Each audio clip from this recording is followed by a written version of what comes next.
start. We're just letting a couple more people in. So thanks for joining us tonight. And again, welcome. Feel free to let us know your name, company name, and location you're calling in from in the chat. That way we get to know who you are. We've got people from across the US already. We've got our guest speakers, Natasha, and she's calling in from Atlanta, Georgia. We've got Sophia from Tampa, Florida, and Mohema from Alexandria, Virginia. So let us know where you're calling in from and also the name of your name and the name of your company. So feel free to put that in the chat so we know who you are and where you're calling in from. But thank you. We've got a great lineup for you tonight. So again, thank you. And we do meet every fourth Tuesday of the month. And again, this is V-GovCon Live with Varetta Huggins. So just wanted to share a couple nuggets with you as we start. And we're just waiting for others to come in. But there are some tools that we use, and I think that you guys should benefit from some of these tools. So grab your pen and paper and start writing this down. We use Constant Contact as our CRM, as our customer management system.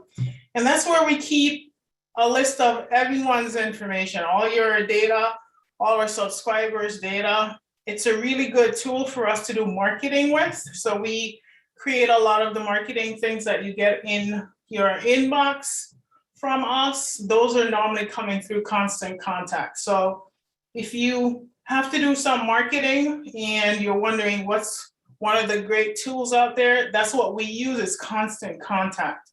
Constant Contact has a lot of integration, and we can create events on there. We can create landing pages. So some of the landing pages that we'll provide to you, you'll realize it has a Constant Contact URL. So if you want to be able to do marketing, whether it's to the government, whether it's to your customer base that you already have, if you've got tons of emails already, Constant Contact would be my recommendation for you.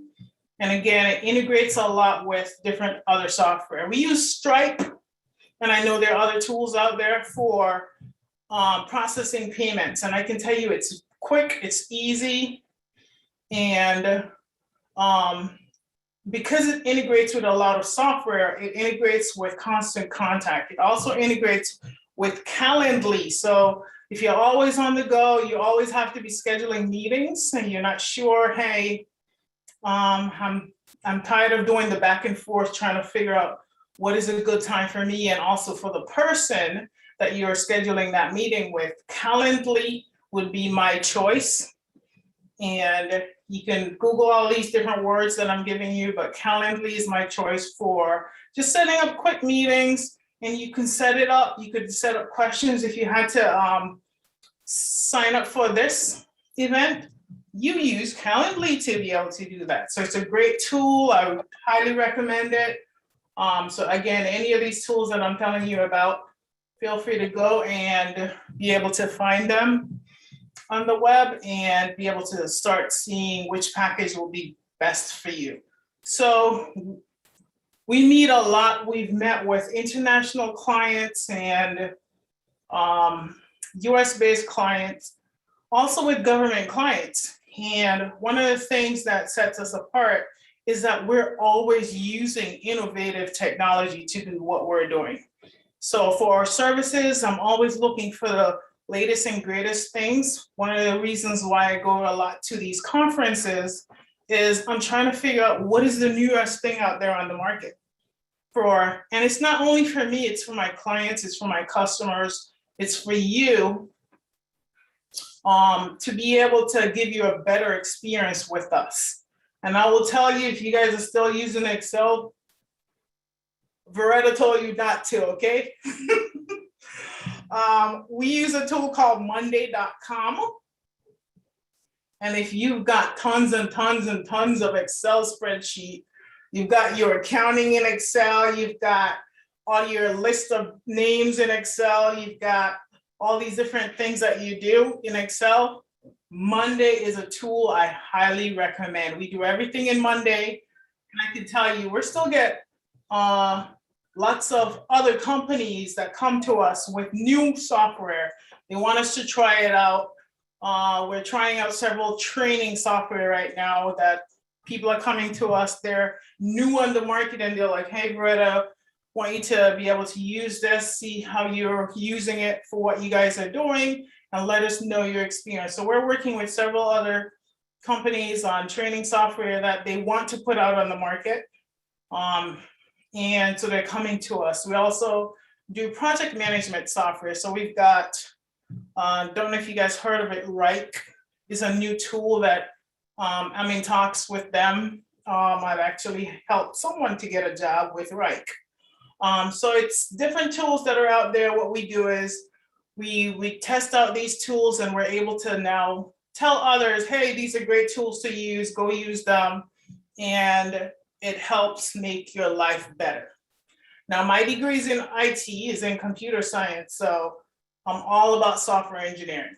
If somebody already did it, let's just use it because I'm not trying to reinvent the wheel. So that's why I love using new tools.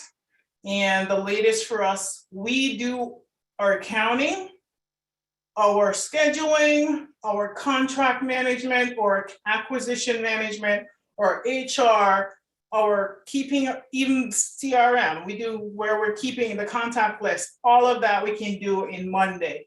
It's a tool where you can configure it for your use.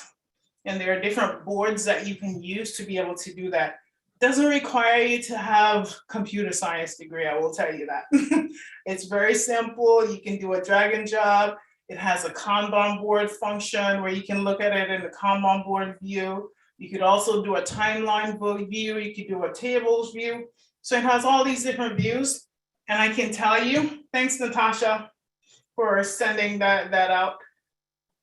I use these for, if you guys, some of you are already using some of the tools with us because you're customers and we're working with you.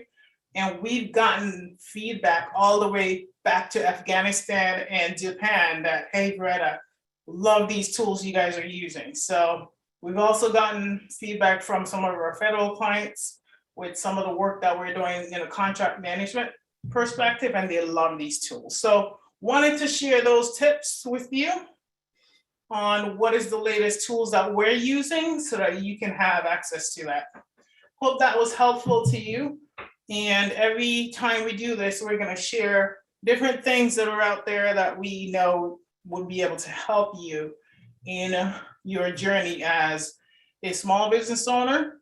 And if you're already doing government contracting, in government contracting. So again, welcome. And it's great seeing all your faces. I think we still have other people trying to get in, so we'll see. So today, our focus today is on subcontractor. And what we're doing is we do have, and I wanted to share the offer with some of you quick, and then we'll talk about it again at the end.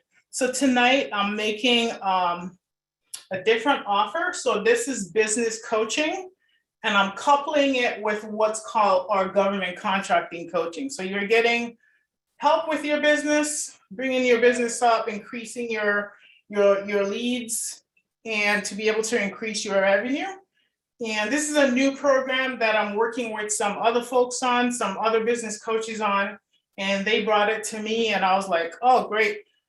So we've implemented that and we're helping other small businesses and be able to do that. So you can do that where it's just business coaching.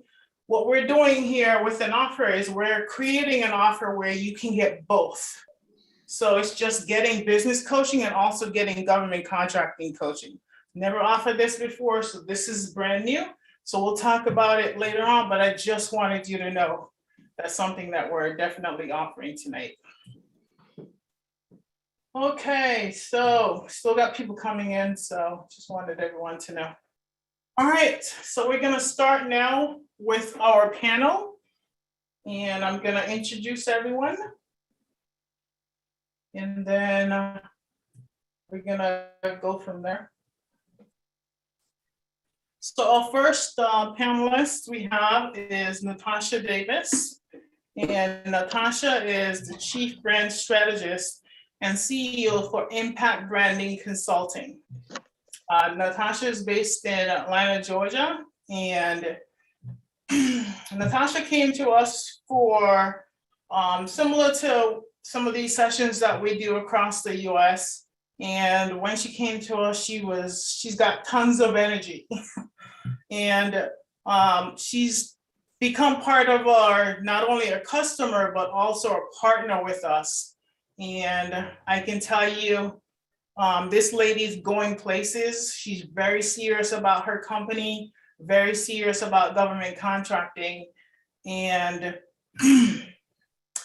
Natasha and I were working weekly where we're providing the support that she needs to be able to go after government contracting. And you'll hear her story later on, but just wanted you to know, with government contracting, she's one of my favorite people to work with because she's so serious, but then she's got all that energy bundled inside of her. So it's just a pleasure every time I'm speaking with her.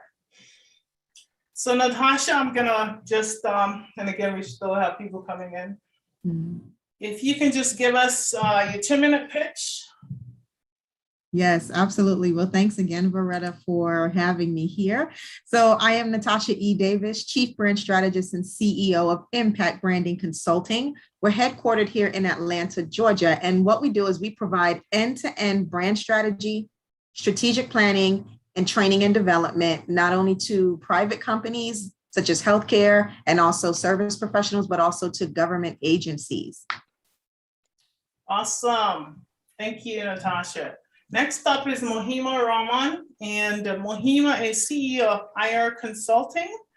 And Mohema and I met actually on a government site. We were working as subcontractors for USAID, and we were some of the first folks to come on. And she became part of the team that I was managing there. And it was just a pleasure to work with her. You could see her excitement, a lot of things that she and I talked about growing her business. You could see she was excited about that, and it was all new for her also, but you could tell she was gonna put in the work and be able to get it done. When we started our V-GovCon program, Mohema was one of the first people that signed on with us. So she came to our boot camp. We helped her to be able to get her cage code. And I can tell you, she's been running with us since. Mohema, and she'll tell you her story later, but she became a subcontractor with us on one of our contracting vehicles. And this year, we were able to work with her to become a prime contractor on that same vehicle. So I'm excited to welcome Mohema Rahman. Mohema, if you can just give us your 2-minute pitch.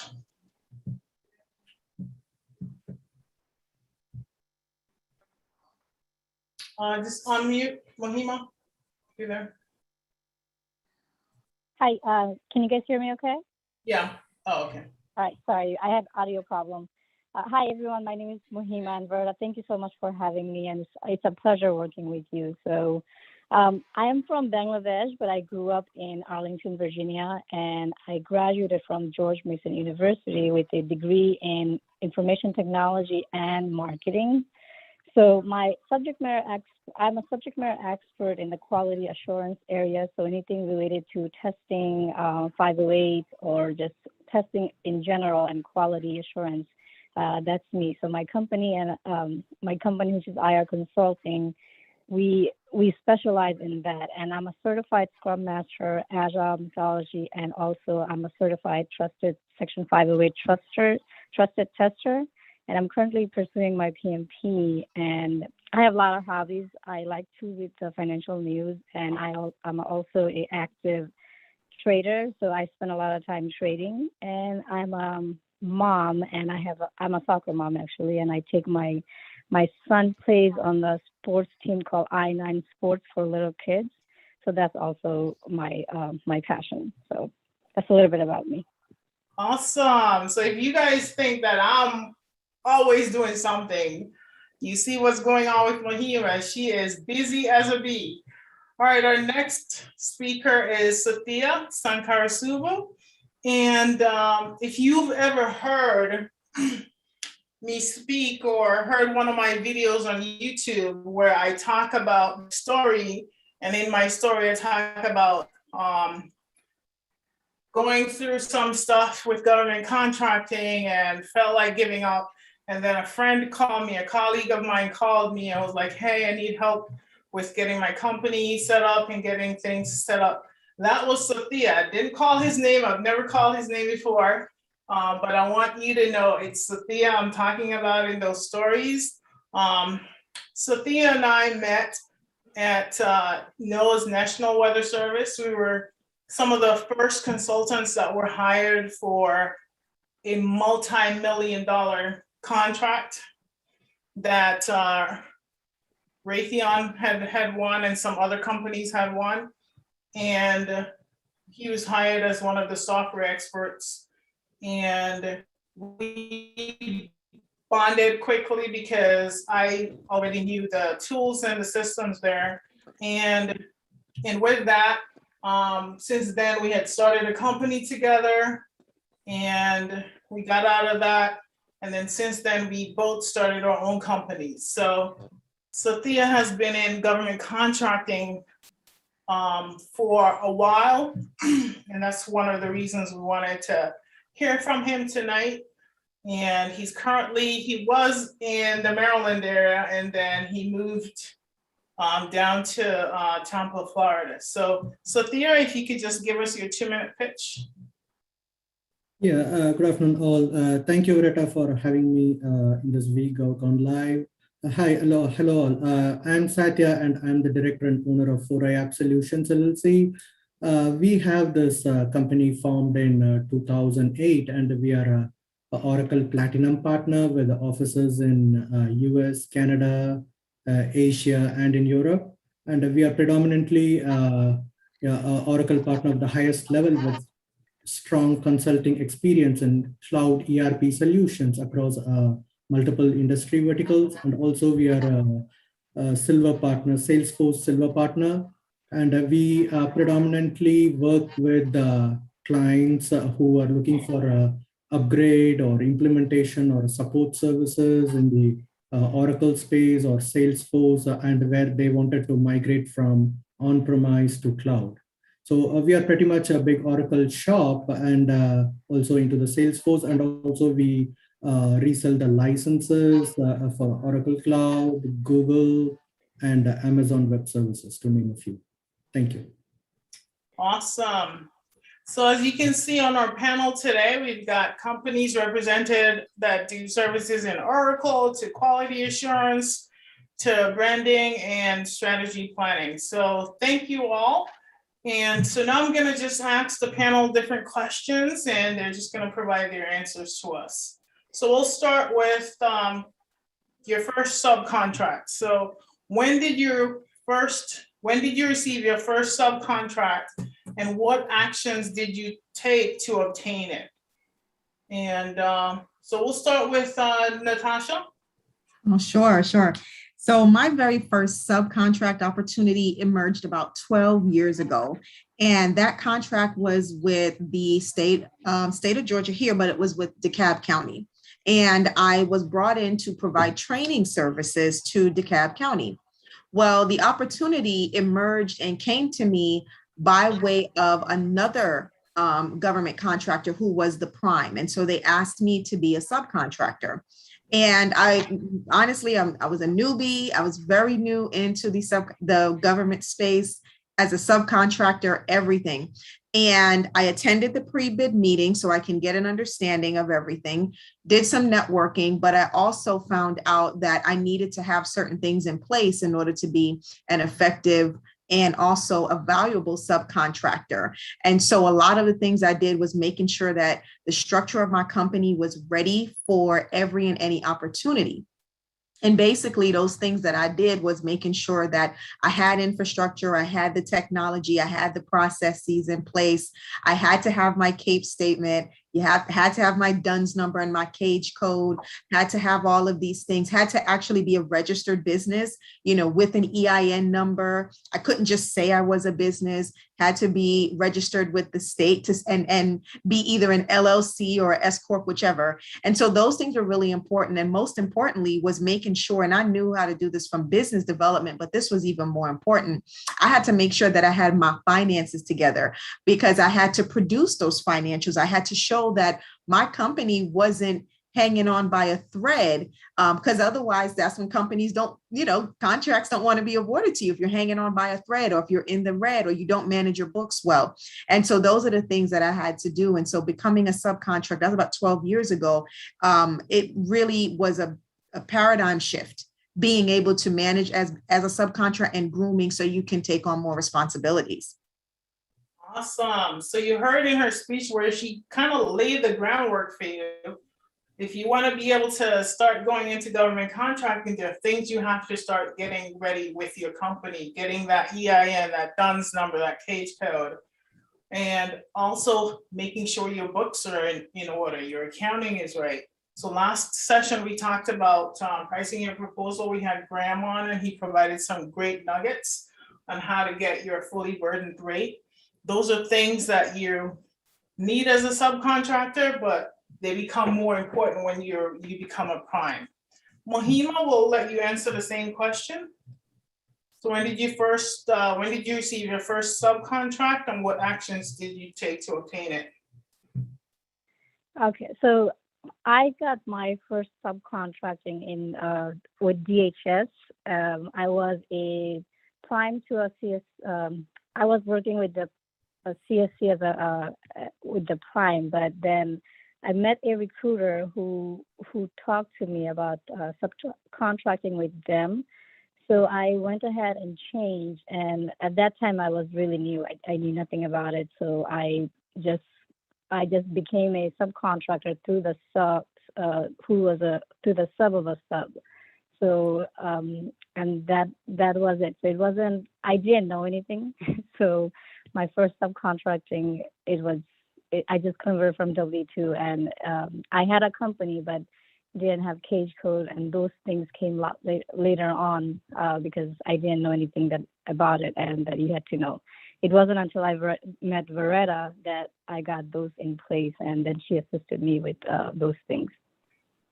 So. Awesome. So you heard from Mohema. In her case, she became a sub to a sub, and she didn't have a lot of things in place yet. So that's another way of getting into subcontracting.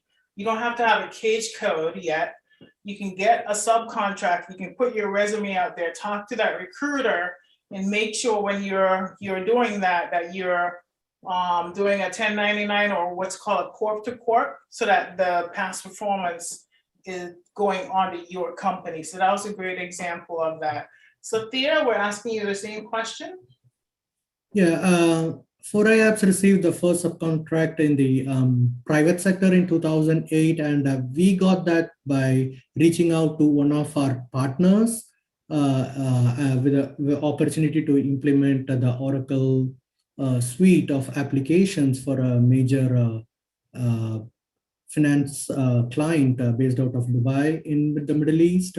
So knowing our expertise in the subject in the Oracle space, the partner in turn referred to their customer, and that is how we ended up with a first contract. And as of today, the client's entire business process across different departments like procurement, purchasing.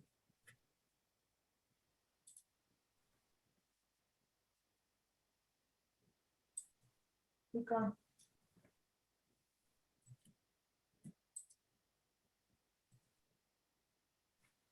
Are you done, Sathya? Sorry, I think there was a network issue. So the client was able to automate most of their modules, including the procurement, purchasing, sourcing, the invoicing, account payables, receivables, everything. So that is how we ended up getting our first subcontract in the private sector. And when it comes to the government sector, it's a different story, which I can explain later. Okay, yeah, go ahead. Explain how did you end up getting your first government subcontract? Okay, with government subcontracting to start with, as Varetta has mentioned earlier, we joined the National Weather Service in 2005 as a consultant, and for which the prime was a Raytheon, and I was working through one of the subs on their W2. And after performing the service for nearly 7+ years, and that's when myself and Varetta discussed about why don't we form a company, and then through that, how about like reaching out the sub or the prime to win the subcontract. And when I tried reaching the vice president of the one of the subcontracting company, they were pretty much impressed based on my individual performance, and they said they're more than they welcome me to get into that approach. So that's when like I reached out to Varetta for some details about after setting up the company. She helped me getting the dance number with FAR, the registration, cage code, all these. And then I reached out to the subs, and they in turn provided me the purchase order to work through the company on this National Weather Service contract. And that said, also, I was reaching out with even right now as we speak, I'm in touch with Graham Huggins. So he's the one who provided me the financial assistance when it comes to tax planning, the budgeting, all these things. He helped in those area too. So that is how I ended up into the government contract. Awesome. So you hear in Sophia's story, he talked about his first subcontract was commercial. And that's something that a lot of you can be doing right now. If you're not in government contracting right now, you still could be out there getting commercial contracts and subcontracts. And that's going to help you with government contracting, because one of the things government wants to see is that you're not a newbie at your service or product that you're providing. They want to see that you've done business before, you've got past performance or past clients that know of your work, can attest to the work that you're doing, or the services you're providing, or the products that you're providing to them, and can give you good references and good recommendations. So he talked about that. Then he talked about his first subcontract, where he was actually, when he started, he was a W-2 employee. So there are a lot of you out there who are W-2 employees, and you're like, I really want to go start my own company, or I already have my company, or I'm using my social right now, and I want to turn that and move over to having my own company with its own EIN. We can help with that process in Sophia's story, and this was way before we started the V-GovCon program. Sophia was the first person that I helped with this, and since then we've helped hundreds of other small business owners to be able to do the same thing. So you learned in Sophia's story where he started out as a W-2, and then because of that relationship with that client, he was able to go and talk to them about having a company and then putting that work onto the company.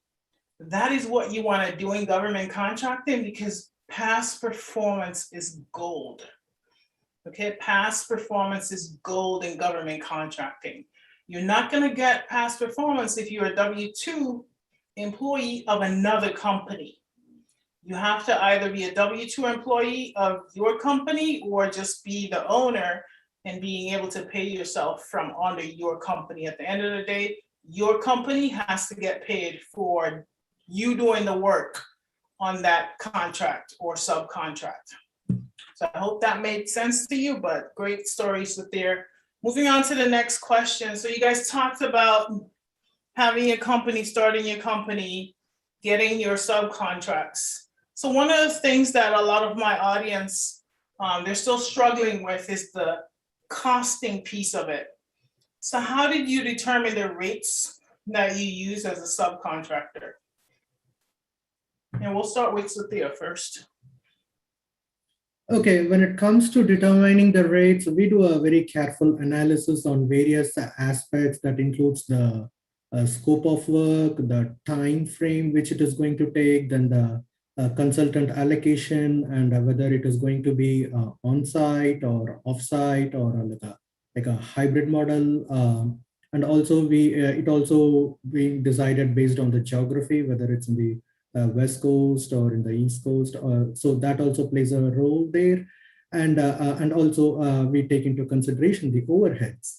So all taken into consideration, so it all includes both the direct and the indirect costs, which include the fringe benefits, and if there's any travel incurred, because there are projects wherein the consultant has to constantly travel from one place to another. So all these has to be built into the rates. And not only that, we also take into consideration, as I explained earlier, the geography, because like places like New York or San Francisco or Los Angeles is going to be pretty expensive. So you need to accordingly come up with the rates, and also take into consideration for a multi-year contract, you have to consider the cost of living index that is also built into the rates. So year after year, you have to at least like take into, for example, it could be like a 3% cost of living index. So that also you have to build into it when you submit the proposal.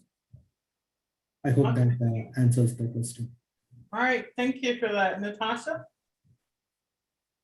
So, yeah, so when I started, I did not have all that sophistication. I did not know to factor all of that or to include all of that. All I knew was I knew how much my rate was. I knew, you know, what it would cost me to deliver the service if I had, and when I did training or anything like that, I knew that I had to develop the materials and what it took for the materials. And then if I had to travel, I knew I had to cover that particular cost. And as a novice, when I entered in, that is the depth of my understanding. That is all that I knew. To be honest, I wish that I knew what I knew now. I really do, because it made a huge difference, complete game changer. You know, I say to Varetta, I love this woman. Her husband has to share her with me because I just absolutely love her. The knowledge that she has given, being able to open my eyes to how things are appropriately done, right? To get the knowledge. So I really didn't have that sophistication. So that was the depth of my knowledge, how much my hourly rate is if there were materials and if I had to travel. Now that I have, you know, I've grown up, right? I'm off of the Similac, okay? I don't drink Similac from the bottle anymore, right, guys? Now I understand what fringe benefits are. Now I understand what direct and indirect costs are. Now I understand that, you know, the profit margin thresholds that you have to include. Now I understand what fully burdened rate actually is and where that comes to fruition. But let me share with you, when I first entered into this, I did not have that depth of knowledge. Through Varetta, through her mentorship, now I'm all grown up now. I sit at the grown folks table, right? Now, you know, now I can sit at the grown folks table, and just her mentorship and her guidance has been complete. Just a complete revolutionary shift for me. But once you understand the costing piece, things become so much clearer. And you're not afraid to go after something. You're not afraid of what the price is going to be, because you have actually developed an actual pricing. You understand what it means to develop a multi-year contract and what that really means. Like before I met Varetta, I didn't know I was supposed to charge for the kickoff meeting. I had no idea. I just rolled it all in there, right? Like a big old pot of gumbo, but it doesn't work like that. And so that's what I could share with you guys that you're on here. If you're really new at this and you're trying to figure things out, those are some of the things I wish that I knew, because I was sending out cost proposals that were not accurate. And even though my technical content, like I knew I could deliver it, well, once they got to the costing, they're like, these two don't match. Like this person clearly doesn't know what they're doing. I still have my old costing, so it's going to remind me of where I'm coming from, because it was a hot mess. Awesome, thank you. Mohema, same question. Yeah, so I was the same way as Natasha. I converted from a W-2 to a subcontracting corp to corp rate. So I had no idea what the rate should be. So I just increased like 8%, because that's the tax that or the FICA or something that I would have to pay. And that's how I gave my rate. But it wasn't until I met Graham that I was able to triple my price every time now I do subcontracting.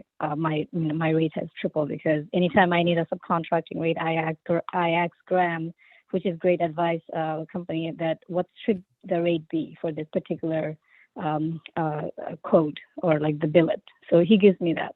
So and he factors in all that for me, and and says this is the rate that I should be going with. So that's how I do it.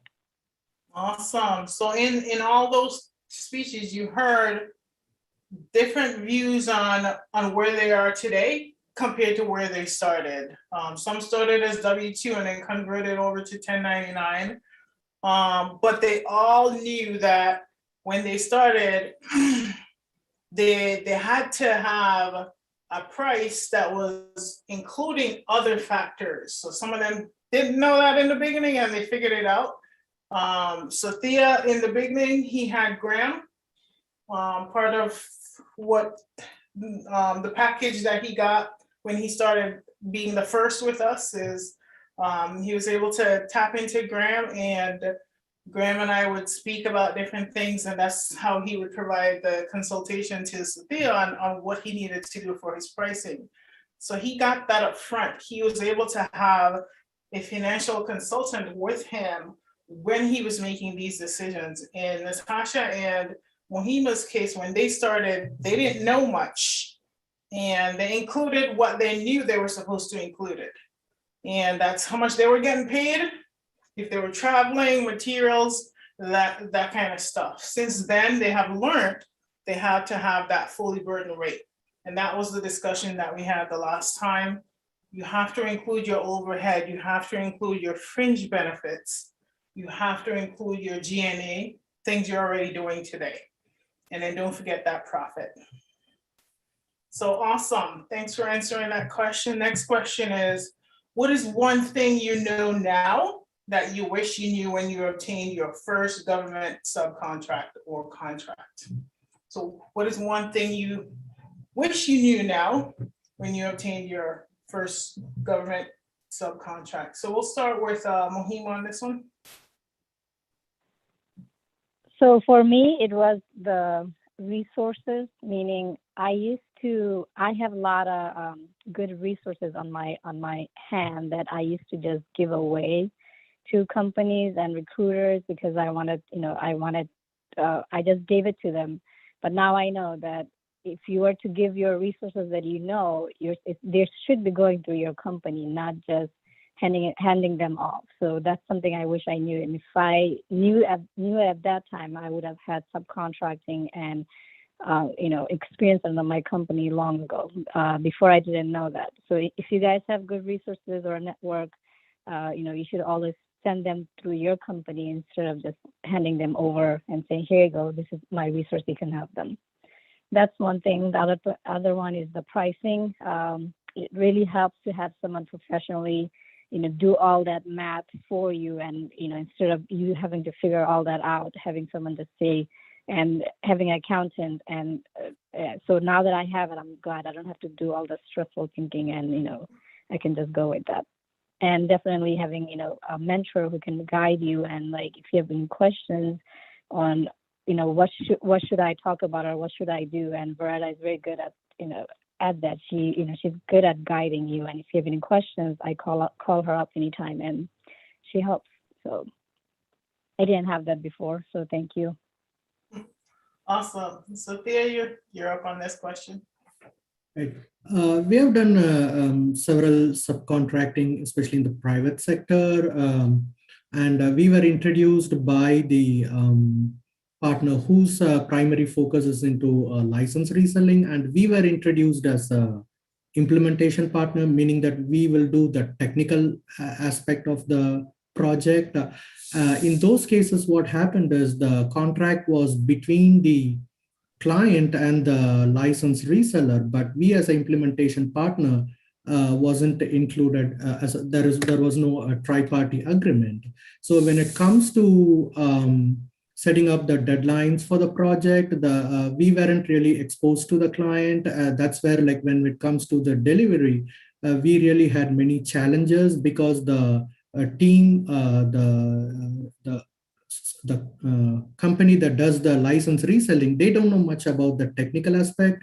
So they weren't able to make the right projections on the delivery schedule or the project timelines.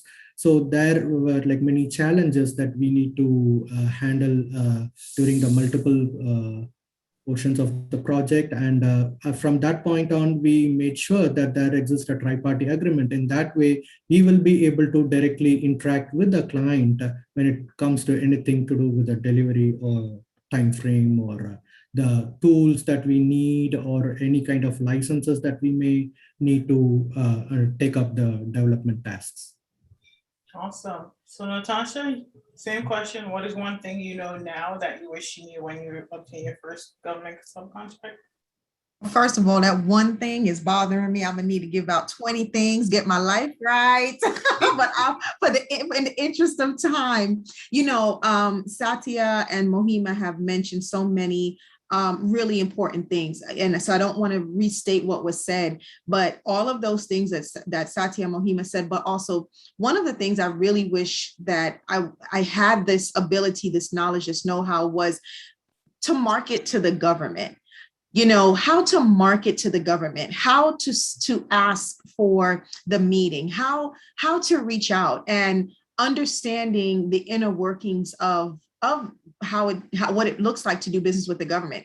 That was one of my greatest handicaps, and it was an Achilles heel, because as much as I did what I did in my private sector with corporations, I'm beast mode. I can do this all day. I can talk to you. I can lock and load, get a contract, do this, do that, and do pricing, do that. And it was great. But when it came to reaching out to the government, I froze. I was like, what do I say? How do I say it? Oh, and then I heard it once, and then I took it as the gospel. You can't talk to the government people. Do not reach out to them, like blasphemy. You can't do it. And then I remember one conversation with Varetta. I was like, oh no, you can't do that. And Varetta said, where'd you get this from? Where did this come from?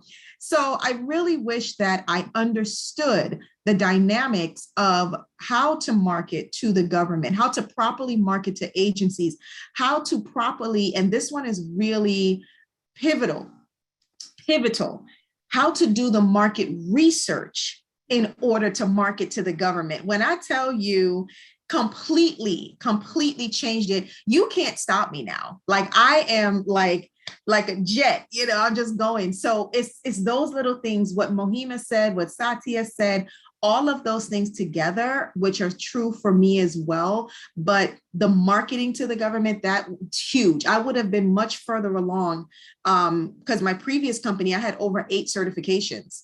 Didn't know what to do with them. So that's the painful point, right, guys? You get the certification and then you don't know what to do with it because no one really told you how to do it, but you have these certifications. Now I know what to do with my certifications and how to mobilize them. It is amazing. So that's what I wish I knew. Awesome. So in their story, you heard across the board where it went from things that they learned now, things that they learned back then, and they now are better people, and their company has grown better just because of some of the things that they learned. And they know now that they know what to do after they've gotten that first subcontract. So the next question is, what are 2 lessons learned as a subcontractor that you would like to share with others getting into government subcontracting? So 2 lessons learned that you want to share. We'll start with you, Sophia. You're on mute. Sorry. Okay, as I said earlier, when there's like 2 or 3 companies, 3 companies at least like involved, so try to get into a tri-party agreement in that way. So you will be able to communicate your views on the project or when it comes to the resourcing directly with the client rather than having a layer in between. So they may know certain areas and may not know. So there will be several gray areas. So finally, at the end of the day, then you shouldn't end up in problem during the later stage of the project. So I would say enter into a tri-party agreement wherein Clearly, there is a demarcation. So these are your roles and responsibilities. These are my role and responsibilities, so that there won't be a crossing over each other. And second thing is set up a RASI, like which we'll call like a responsibility, accountability, consulted, and informed matrix. So wherein, as I said, like there will be a clear split of tasks between the companies when you are working on a bigger project. So each one will have their own clear-cut responsibilities, and we will be able to focus on those rather than finger pointing at each other at a later stage. Awesome. Natasha, you're up. Same question. So one of the things I could say, the lesson is what I just said before, don't be afraid. Don't be afraid to reach out. Don't be afraid to reach out to the government. Don't be afraid to market and position yourself with the government and with the agencies. Of course, know what to do, know how to do it, and definitely step out. Second thing I would say is get a real mentor and a coach to navigate this space. You know, with everything else, you know, we get coaches for as a fitness trainer, we get coaches when we, you know, when we're working with a company, you're provided with a mentor to go through your preceptor, you know, time, right? So the same principle holds true here. Get a coach and a mentor. And I can tell you, by me having Varetta as my coach and my mentor to navigate this space, it has made my entire journey, it has shortened my journey significantly, and it has sped me up at the same time. You know, this is a different language. There's a different approach in this arena, and you need someone that is willing and capable to guide you through this journey so you're not spinning around in circles. Because I personally can say I got on that human hamster wheel in this space, and I was going super fast, and I was going nowhere. And it then really just aggravated me. It frustrated me, you know, that I said, I can't, this makes no sense, right? So get a real mentor and a real coach. Like I said, Varetta is a blessing, and I wouldn't change it for the world, would not change it for the world. And so get a coach, get a mentor to navigate the space. Once you understand the dynamics of this industry, this territory, you'll have all the tools you need so that you can definitely reach out confidently.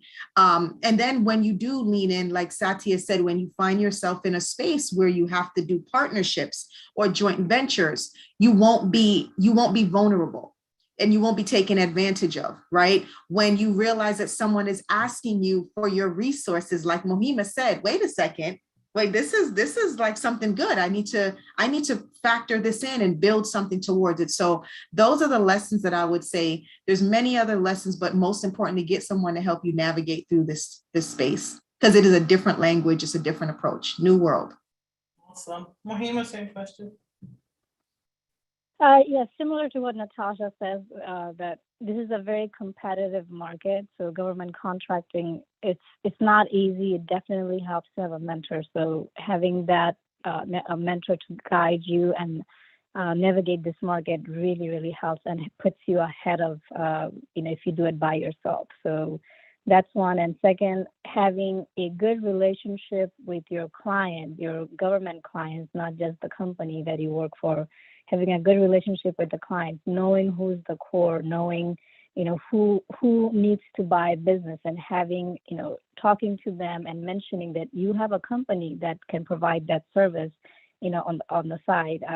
We're forbidden to, you know, market our company, I know, but just letting them know that I personally did this, or my company and I did this, goes a long way. I used to hear Varetta do this all the time, and then I'm like, oh, this is how you do it.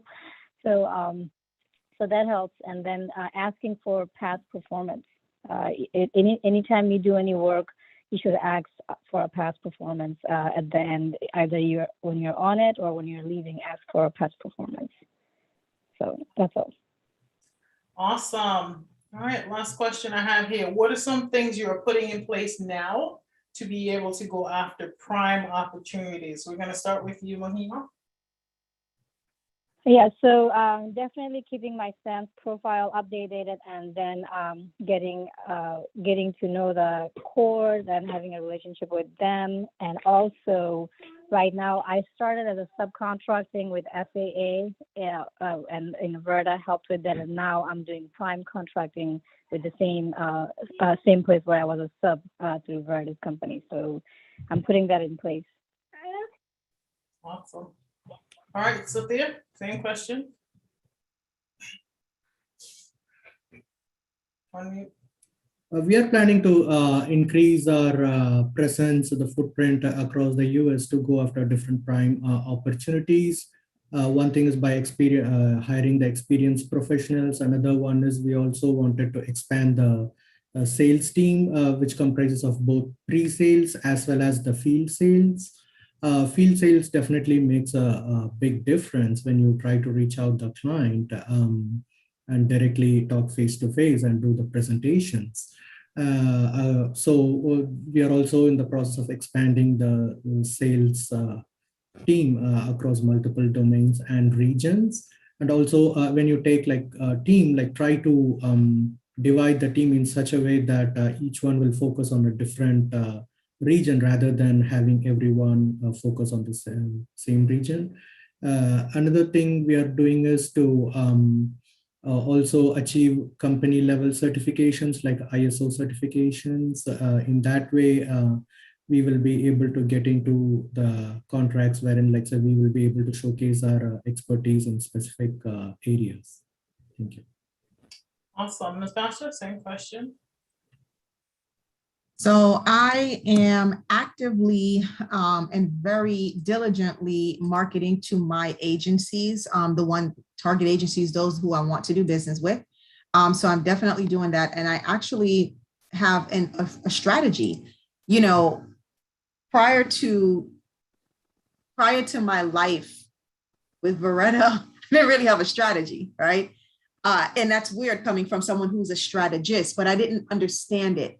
And so now I actually have a strategy on how to reach out to them, and it is working. See, that's the thing that sets me on fire. It's working. And the other day I said to Varetta, you won't believe what happened. So I'm doing my marketing. I updated my LinkedIn profile. I cleaned up the language because, you know, you have to pick what side you want to sit on. Are you trying to attract the government more? You're trying to attract private sector? You're trying to attract small business? So I want to attract the larger companies and government. And so I had to choose how to make my LinkedIn cleaner. And so I updated my LinkedIn, made that sharper and cleaner, have a strategy reaching out to my target market agencies. And will I tell you that I was contacted? I did not contact them. I was contacted by a county that was inquiring about my services. I almost fell out my chair because that has never happened. Okay, never happened. But I tell you the truth, even my capability statement has been refreshed. Again, if I keep my old CAPE statement as this is where I'm coming from, and I look at my new one so I know where I'm going. But even things like that, wording things differently, wording things correctly, making sure I have the past performance and building up. And again, to what Sathya said, making sure that, and also to Mohema, exactly, get people to give you a past performance. Don't deliver your service and then just walk off. Like, I actually went through all of my clients and I sent off, I need a customer testimonial. I need you to catalog some things, because when the opportunity shows up and it's time for you to bid on that contract, they're going to ask you for proof. Yep. You have to be able to provide it. You can't like kind of scale right past it and just hope they won't notice it. So you have to be able to provide it. The other thing I'm doing, I'm intentionally building my network of other certified contractors. Why? Because when the time comes, if I need people to support me on a contract, I need to be able to reach into a deep reservoir of other people that can support a contract. And also it positions me as well if they're a prime and vice versa. So I am doing a lot. I've gotten my team trained. That's one more thing. That's a really important thing. Train your team. Train your team to understand that government contracting is a different arm. Think of it as a different division and a different department in the company if you're servicing corporations. Also, thanks to all of our panelists. I truly appreciate your energy, your answers, your stories. And I'm going to open it quickly to anyone who had a question. For those who submitted questions, we're going to answer those on the landing page, so you'll get an email, and we'll update those questions with the answers this week, later on this week. But if you have any questions, you're on tonight, you have any questions, if you can just unmute and ask your question, and I'll just call on you from there. That would be the quickest way for us to get your questions answered. So anything you have for the panelists, opening it up now.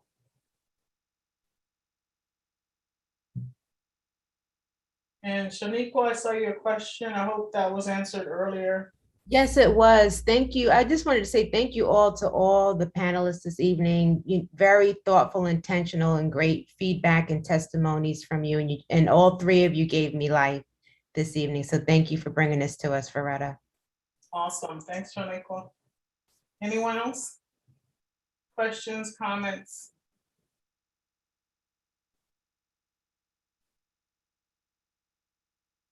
Now is your time.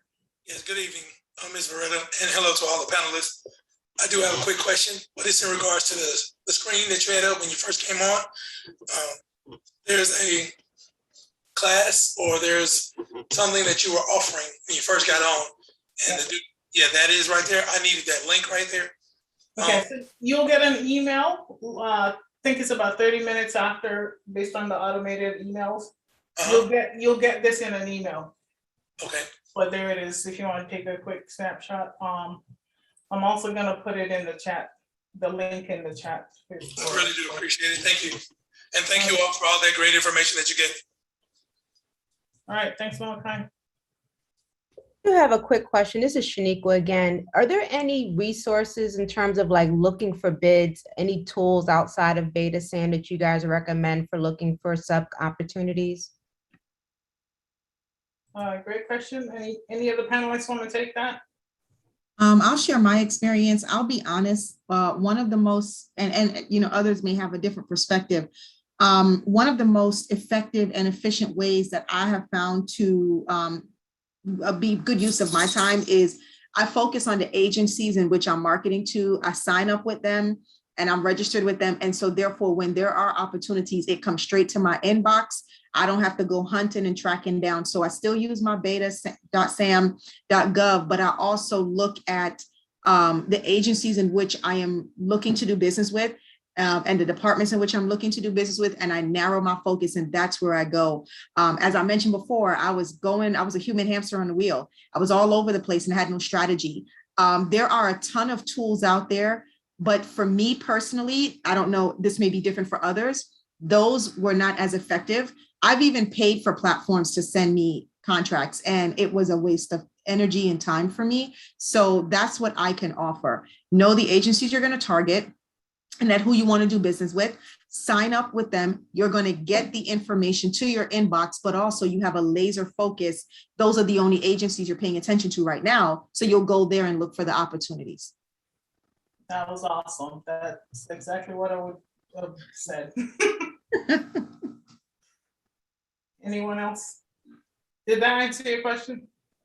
That's a great question. Absolutely, yes. Thank you. Great question. Awesome. All right, any more questions?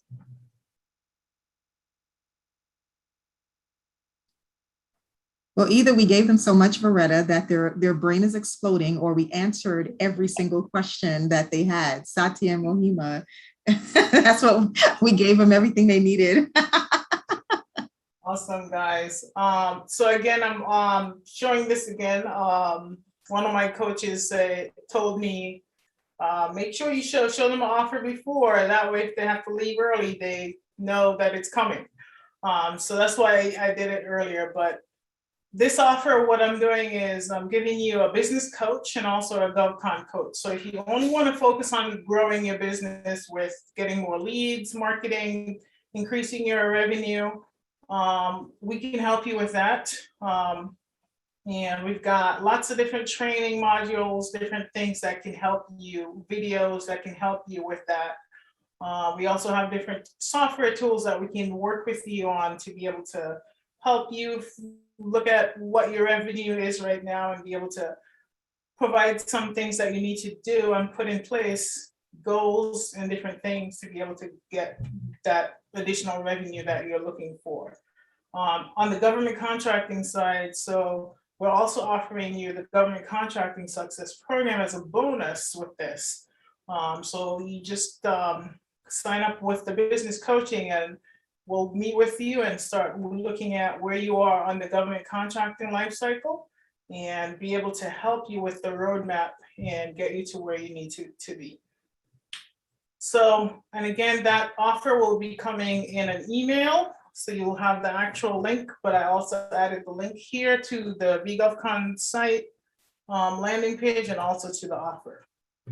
And last, wanted to share with you, we have an exciting speaker for October. So we've got Kelvin Funches. He's actually with the Department of Navy. And so he works for the government. And he wanted to share with you information and nuggets on the federal government budget process. And I know some of my folks that I speak with on a regular basis, some of the questions they're asking me is, how do I know when to market? How do I know when to stop talking with them and when to start the conversations doing your market research? All of that is built into the budget process. And what Kelvin is going to show you is when is it that they've got their money figured out, when is a good time to market to them, where the money is. He's going to talk about a lot of the money coming out now is with medical. There's even money just to help the refugees for Afghanistan with medical supplies and things that they need. So lots and lots of different things that he's going to touch on, but mainly focusing on the budgeting process with government. So we brought to you your sales part, and that was the business development. We brought to you financial expertise. We brought to you subcontractors who have stories, they've done this, they've got guidance, they've got different mentors, and they're doing government contracting. And our next one is just making sure that you understand how government does their budget and be able to understand that, because at the end of the day, we're all trying to get paid, right? All right, I hope all of these sessions have helped. Later on this week or by Monday, we'll have the video ready and we'll be able to send that out so you can watch the video as many times as possible. We have some people that I see, they're going through that video and you can tell that they're taking notes. But that's why we're doing this. We just want to give you the right content for you to be able to grow your business. I hope all of this was great content for you. Feel free to hashtag V-GovCon Live on any of your social media, and thank you for coming. And I just want to thank personally our guest speakers on our panel, Sathya, Natasha, and Mohema. Thank you so much. And the audience loved it. And again, any other questions you guys have, feel free to send it to us and we'll get those answered for you. Good night, everyone. Thanks again. Good night. Good night, thank you. Thank you, everyone. Good night, thank you. Bye. Thanks, everyone.